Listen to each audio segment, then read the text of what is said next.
رو رو رو گڑ گڑاؤ.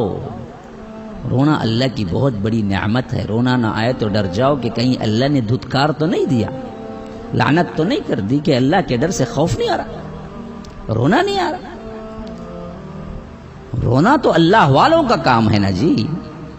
رمضان المبارک میں بھی رونا نہیں آ رہا ہے, ایک آنسو نہیں نکل رہے ہیں, تو سمجھو کہ اللہ نے دربار سے دھتکار دیا کہ اس بدبخت کا رونا بھی قبول نہیں ہے میرے دربار میں, چلا جا, نکل جا باہر.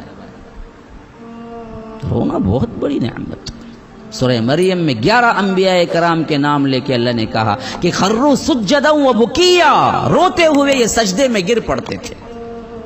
تمام انبیاء نے رویا ہے. کون نہیں رویا؟ آدم نے رویا ہے, نوح نے رویا ہے, ابراہیم نے رویا ہے, عیسیٰ نے رویا ہے, محمد الرسول اللہ صلی اللہ علیہ وسلم تو اتنا رویا ہے, اتنا رویا ہے, اتنا رویا ہے کہ کہتے ہیں کہ جب نماز کے لیے تہجد میں کھڑے ہوتے تو رونے سے ایسی آواز آتی سینے کے اندر سے جیسا کھانا پکنے کی آواز ہے, کھٹ پھٹ کھٹ پھٹ, اس طرح کیا ہے سینے کے اندر سے آواز نکلتی, جو ہک ہک کے رونا بولتے ہیں نا, اس طرح کیا ہے شدید ترین رونا ہوتا ہے اللہ کے رسول صلی اللہ علیہ وسلم کا.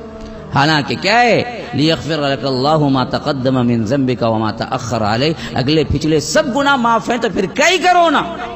لیکن رونا اللہ کی عبادت ہے, رونا مقرب ترین بندوں کا کام ہے. رونا اللہ والوں کو صرف اللہ دیتا ہے یہ نعمت, ہر کس و ناکس کو نہیں دیتا. آپ دیکھیں نا, دنیا کی 10 روپے کی چیز کے لیے 1 گھنٹہ روتا بیٹھ کے, ہک ہک کے روتا. ویسے بھی بیوی بیمار پڑی تو روتا, بچہ بیمار پڑا تو روتا, خود کو مار لگ گیا تو روتا. لیکن یہ بدبخت کو کبھی پوچھو اللہ کے ڈر سے بھی کبھی ایک آنسو نکلا ہے تجھے؟ نہیں نکلا. اس سے بڑی بدبختی کیا ہوگی؟ معمولی معمولی دنیا کی چیزوں کے لیے روتا. بچہ نہیں, بڑا آدمی بول رہا ہوں, بچہ تو ہر کسی ناقص کو روتا. بڑا آدمی بھی آج کیا ہے دنیا کے لیے تو روتا ہے. بیوی بیمار ہے بھائی, رونا آ گیا. بچہ بیمار ہے, رونا آ گیا. پیسہ نہیں ہے, رونا آ گیا. فقیری پہ رونا آ گیا, تنگ دستی پہ رونا آ گیا.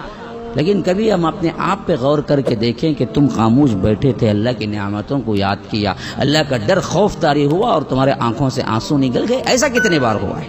ایسا کبھی ہوا ہے؟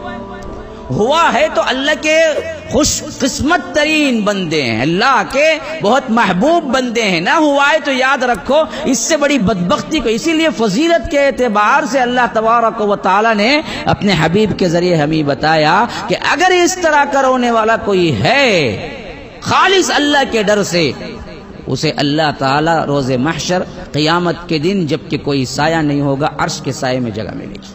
ففاضت عیناہ, جو اللہ کے ڈر سے کیا ہے بیٹھے اکیلے میں سوچے کہ اللہ نے مجھ پہ کیا کچھ کیا, میں نے کیا کچھ اللہ کے ساتھ کیا, میں نے کتنی نافرمانیاں کی ہیں.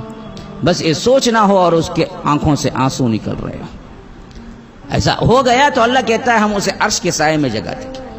دوسری حدیث کے الفاظ ہیں کہ اگر اللہ کے خوف سے ایک خطرہ بھی اگر نکل جائے آنکھ سے آنسو, اللہ تبارک و تعالی اس آنکھ کو جہنم کی آگ حرام کر دیتا ہے.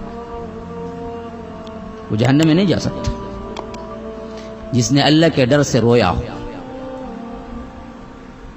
کبھی ہم نے رویا ہے تو رو, گڑ گڑاؤ, قریب آؤ, مغفرت طلب کرو. یہ وہ مہینہ ہے جس میں ہم اپنے گناہوں کو مٹانے کے لیے